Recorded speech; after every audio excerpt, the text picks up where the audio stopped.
CMO साहब हमको phone किए थे और आज हमें मिलना है। किससे बताए थे आप? ये बात तो वहाँ के बाबू थे रत्नाकर, उनसे मैंने। सीएमओ ऑफिस गोरखपुर का नया भगवान गोल्डन बाबा। सीएमओ ऑफिस के बाबू रत्नाकर व गोल्डन बाबा की मिली भगत। सीएमओ कार्यालय से वीडियो फुटेज गायब। गोरखपुर में लाइसेंस बचाने के नाम पर अस्पताल संचालक से 15 लाख ठगे। सीएमओ कार्यालय परिसर में रुपए लेने का किया दावा। गोरखपुर में न्यू राजेश हाईटेक हॉस्पिटल के संचालक डॉक्टर राजेश राय ने नमस्ते गोरखपुर न्यूज चैनल से बात करके अपने साथ हुए सभी घटनाओं को बताया है। ठगी सीएमओ कार्यालय परिसर में होने का आरोप लगाया है। सीएमओ ऑफिस के बाबू रत्नाकर का नाम उन्होंने लिया है, जिसमें उन्होंने बताया कि रत्नाकर को यह सारी चीज की जानकारी पहले से थी। रत्नाकर ने मुझे गोल्डन बाबा का भी जिक्र किया था। आइए सुनते हैं राजेश राय से, जानते हैं पूरा मामला क्या है।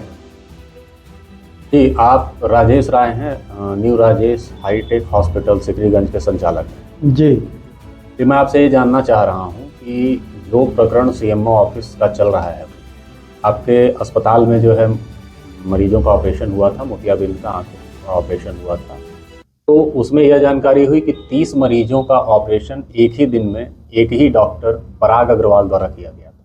सही कह रहा हूं? मुझे यह बताइए कि जब 30 मरीजों का ऑपरेशन हुआ तो जो इन्फेक्शन 9 मरीजों में पाया गया है, जहां तक मेरी जानकारी है, तो पहले नंबर पे, दूसरे नंबर पे, तीसरे नंबर पे, चौथे नंबर पे क्या इकट्ठा 1 से लेकर के 9 मरीज जो थे जिनका ऑपरेशन हुआ वो इन्फेक्टेड हो गए थे? नहीं, ऐसा नहीं हुआ है। पहले शुरू में नहीं, पहले 2-3 मरीजों का इन्फेक्शन आया है, फिर बीच में जो है कुछ मरीज को इन्फेक्शन बिल्कुल नहीं आया है, वो हमारे मरीज ठीक ठाक हैं। अब बाकी उसके बाद भी क्रम में नहीं, कभी 1 को हुआ, कभी 2 को हुआ, फिर बीच में ठीक ठाक। यानी कहने का आपका ये मतलब है कि नहीं हुआ, कहने का मतलब है कि पहला, दूसरा, तीसरा मरीज इन्फेक्शन हुआ, फिर 5वें, 6ठे को नहीं हुआ, फिर 8वां, 9वां जो है नहीं हुआ, इसी क्रम, 10वां, 11वां हो गया, इस तरीके को मिला के इसी क्रम में जो है 9-10 मरीजों का ठीक रहे, कुछ को इन्फेक्शन पहुंचे, चीजें रही। तो मेरा सवाल ये है कि जो अगर जैसा कि रिपोर्ट दिखाया कि आपका जो इंस्ट्रूमेंट था बाइपोलर कॉटरी मशीन थी, वो इन्फेक्टेड थी, तो उससे बैक्टीरियल इन्फेक्शन फैला। तो क्या ऐसा लगता है कि अगर बैक्टीरियल इन्फेक्शन होता तो सारे मरीजों को इन्फेक्टेड होना चाहिए था? हाँ बिल्कुल।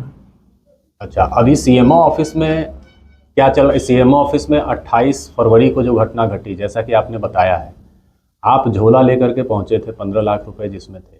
हम पहले 15 लाख पे नहीं आते हैं, 15 लाख के अलावा और कितने रुपए आपने दिए, मुझे पहले यह बताइए। 15 लाख तो एक मुश्त रकम थी।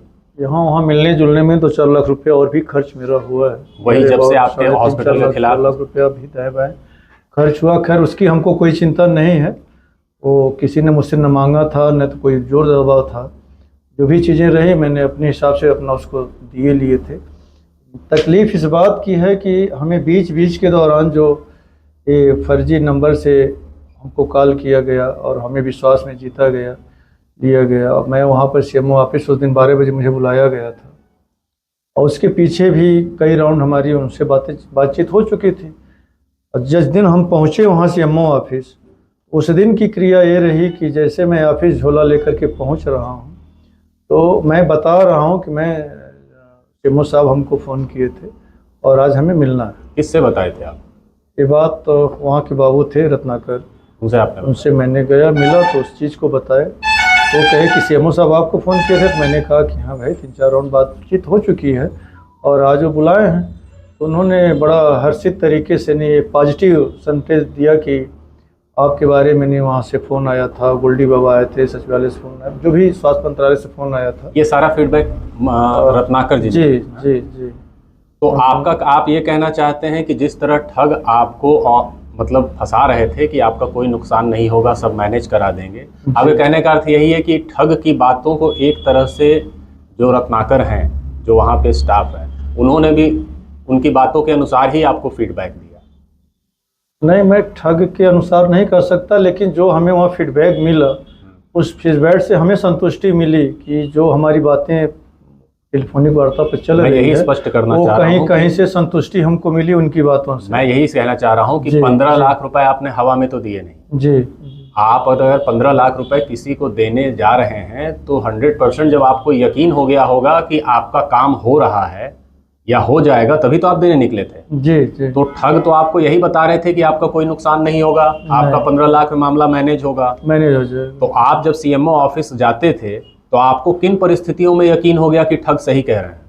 जब मैं उस दिन गया और मैं अपनी वहाँ पर बैठे, हम अपनी बातों को जब रखे, किससे रखे? रत्नाकर से जब इस बात को मैंने रखा कि सीएमओ साहब हमको बुलाएं, करने को बुलाए हैं, हमने कहा कि हाँ भाई फ़ोन पर वार्ता हुई है और कई दिनों से बात हुई, कई कॉल मेरे पास आ चुके हैं और आज बुलाए मिलने के लिए, तो देखिए मैं आया हूँ मिलने के लिए और एक पर्ची भिजवा दीजिए कि हम आ गए हैं।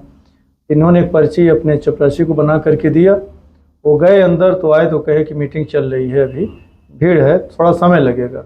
हम कहे अच्छा ठीक है। फिर रत्नाकर भी अंदर गए, रत्नाकर अंदर गए तो जो भी चीज़ें रही अपना आए और कहे कि अभी देर होगा मिलने में। उसी बीच के दौरान फिर उस फर्जी नंबर से उस सीएमओ के नीति पर हमारे पर फ़ोन आता है कि आप झोला लेकर, मानो आप बाहर हनुमान मंदिर के बगल में जाइए और वहाँ पर आपको अकाउंट के लिए जो है एक बाबू मिलेंगे, मिश्रा, और उनको आप झोला दे दीजिए और फिर आप अंदर आइए तो हम बात करते हैं आपसे जो है।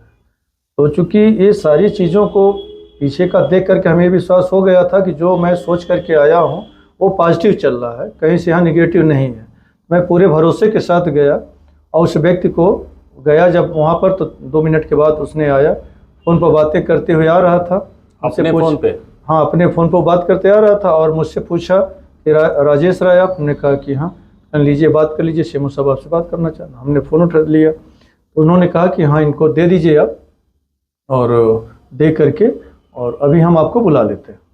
तो जब मैंने झोला दिया तो अब हमारे अंदर तय थी भाई चलिए हमारा काम लगभग हो गया, तो मैंने बहुत ज़्यादा गौर किया नहीं, तुरंत मैंने बैक हो गया। अब वो किधर गए उस पर मैंने ध्यान। कहाँ हो गए आप झोला देने? नहीं, बैक जैसे सीएमओ किससे मिलने के लिए मैं फिर चला गया। अच्छा, आप झोला देने के बाद जो है आप सीएमओ साहब के पास चले गए? जी जी जी, उनके चैम्बर की तरफ? उनके चैम्बर की तरफ चले गए। क्या फिर गए तो मुलाकात हुई? नहीं, मुलाकात नहीं हुई। उसके बाद कुछ चंद मिनटों के बाद जो है हमारे पास मैसेज आया कि अभी इन लोगों को निपटा करके मैं आपको बुला लेता हूँ, फिर बात करते हैं। तो मैसेज मैंने पढ़ा तो मैं थोड़ी देर बैठा रहा, फिर कोई रिस्पांस नहीं मिला। तो हमने कहा कि अपने मन की बातें, भाई चलिए जो काम मेन होना था, क्या बात करनी है, सारी बातें हो ही चुकी हैं, अब जो मेरा काम हो गया हम चलते हैं, कब बुलाएंगे तो फिर आकर के मिल लेंगे। हम वहाँ से हट गए और एक कार्यक्रम था रुद्राभिषेक का, मैं उसमें चला गया। शाम को जब रिटर्न आते हैं तो पता चलता है रत्नाकर हमको फ़ोन करके बताते हैं कि आपका रजिस्ट्रेशन कैंसिल हो गया। अच्छा चलिए, ये बात छोड़िए, आपको पता लग गया कैंसिल हो गया। सीएमओ ऑफिस में आप जाते थे तो रत्नाकर ने आपको और क्या बताया था? रत्नाकर ने क्या आपसे ये कहा था कि आपका सारा काम हो रहा है, आपके खिलाफ कोई ऑर्डर नहीं होगा? या गोल्डन बाबा का कोई जिक्र किया था? नहीं, जिक्र किए थे, गोल्डन बाबा आए थे जो है, लेकिन इन्होंने कहा था सब कुछ पॉजिटिव चल रहा है, घबराने की कोई ज़रूरत नहीं। यानी स्टाफ ने पुष्टि की थी कि गोल्डन बाबा आए थे? हाँ, गोल्डन बाबा आए थे। और आपसे फ़ोन पर भी यह पुष्टि की गई थी, ठग ने किया था कि वो खुद जा करके मिलेगा सीएमओ से? जी, जो रिकॉर्डिंग सुन के मुझे लगा। जी। और यह भी आपकी रिकॉर्डिंग मैंने सुना, गोल्डन बाबा भी स्वयं बोले थे कि हम जाएंगे सीएमओ से बात करने। जी। और ऑफिस के स्टाफ ने पुष्टि भी की कि गोल्डन बाबा आए थे। तो इन परिस्थितियों में आपको जो है यकीन हो गया? जी। चलिए, अगला सवाल आपसे यह पूछना है कि अभी जो यह हुआ है इस पूरे मामले में, तो आपने FIR दर्ज करने के लिए कहा है या कोई प्रार्थना पत्र दिया होगा? जी, मैंने प्रार्थना पत्र दे दिया है। दे दिया है? जी। आपको यह भी मालूम है कि एक सीएमओ साहब की तरफ से जो है प्रार्थना पत्र जो है एक FIR दर्ज कराई गई है? क्या एक जानकारी और मिली है कि आप जो जिस अस्पताल का संचालन कर रहे थे उस अस्पताल को आपने 4 तारीख को जब अखबारों में खबर छपी मरीजों के आंख में ऑपरेशन का, तो आपने 4 तारीख को बंद कर दिया था? जी, मुझे कहा गया था कि आप कार्य को रोक दीजिए, वहाँ पर कोई काम मत करिए और हॉस्पिटल को। इस बारे में कोई लिखित आदेश भी मिला था? हाँ, लिखित आदेश हमें मिला था काम बंद करने के लिए। काम बंद करने। मेडिकल कॉलेज की टीम कब पहुंची थी आपके अस्पताल में सैंपल कलेक्ट करने? 9 तारीख को। 9 मतलब 9 फरवरी? जी जी। क्या आपको ये जानकारी है कि सैंपल कलेक्ट अगर कहीं किया जाता है तो सैंपल कलेक्शन का टाइम 24 घंटे के अंदर का होना चाहिए? यहाँ पे आपके प्रकरण में सैंपल कलेक्ट करने टीम गई 5 दिन बाद। जी। आपको क्या ये जानकारी है कि 24 घंटे के भीतर ही सैंपल लिया जाना चाहिए नियमानुसार? अब वो हमें तो जानकारी थी ही इस बात की, लेकिन जैसे कि अब तो उनका काम था, तो वो कब कलेक्ट करते हैं कब क्या करते हैं, तो उन्होंने 9 तारीख कर आए और हमारे यहाँ से सैंपल ले गए। फिर उसके बाद मजिस्ट्रेटियल जांच के लिए रख दिया गया, वो भी अपना निरीक्षण किए, निरीक्षण करके जो भी अपना रिपोर्ट लगाए। 20 तारीख को जो आपको नोटिस गई सीएमओ के यहाँ से स्पष्टीकरण देने के लिए, उस नोटिस में आपको 3 दिन का समय मिला था कि 3 दिन के अंदर अपना स्पष्टीकरण। देखिए उसमें भी एक गहरी चल रही है। नहीं, हम जो आपसे पूछ रहे हैं 20 तारीख को जो नोटिस सीएमओ ऑफिस की तरफ से, क्या वो नोटिस आपको बाय पोस्ट मिली थी? नहीं मिली थी। वो नोटिस क्या आपके ईमेल आईडी पे मिली थी? नहीं, ईमेल आईडी पर भी हमें सोमवार के सुबह हमें मिला था। मतलब आप क्या, मतलब तीसरे दिन मिला? तीसरे दिन हमें मिला था और 3 ही दिन का टाइम मिला था, इसलिए मैंने जितना जल्दी हो तो फिर आपको नोटिस की आपने 3 दिन, जब तीसरे दिन आपको नोटिस ही मिल रही है तो 3 दिन के अंदर आपने जवाब कैसे प्रस्तुत कर दिया? फिर वो कॉपी आपको कहाँ से एक मिली? कॉपी, हार्ड कॉपी हमको उन्हीं के ऑफिस से मिल चुकी थी और वो हार्ड कॉपी के थ्रू मैंने अपना चीज तैयार करा रखा था। मुझे डर था इस बात का कि अगर नोटिस हम जवाब समय से नहीं देते हैं तब भी ये हमारे सील कर देंगे, निरस्तीकरण कर देंगे, इसलिए किसी तरीके से हार्ड कॉपी हमको मिली और उस हार्ड कॉपी के ही थ्रू मैंने अपना जवाब तैयार करा लिया। मतलब आपने 3 दिन के अंदर दे दिया? जी, सोमवार को मैं दे दिया था। तो अगर आपने दे दिया था, जो जानकारी हमारी है कि मामला जितना गंभीर था और हाईलाइटेड था, बड़ा था प्रकरण, इस मामले में हमारी जो जानकारी है कि उच्च अधिकारियों के निर्देश थे कि आपका लाइसेंस निरस्त कर दिया जाए, क्योंकि आपकी बड़ी लापरवाही को इसमें माना जा रहा था, देखा जा रहा था। 20 तारीख को आपको नोटिस भी मिलती है, 3 दिन के अंदर स्पष्टीकरण भी देने को कहा जाता है और उस नोटिस में यह लिखा है कि अगर आप स्पष्टीकरण नहीं देते हैं तो आपके खिलाफ कार्रवाई कर दी जाएगी। जी। ठीक।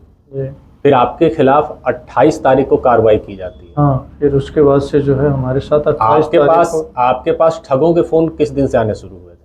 हमारे पास 20 तारीख से एक कार्यक्रम शुरू हुआ, जिस दिन से आपको नोटिस मिली। जी। और 20 दिन से आपके ठगों की बातचीत चलती रही कंटिन्यूअसली। 28 तारीख को आपका आप पैसा देते हैं और 28 तारीख को आपको निरस्त हो जाता है। और जहां तक मेरी जानकारी है 28 तारीख को ही एक तहरीर साइबर थाने में गोरखपुर के दे दी जाती है, जो सीएमओ द्वारा दी जाती है।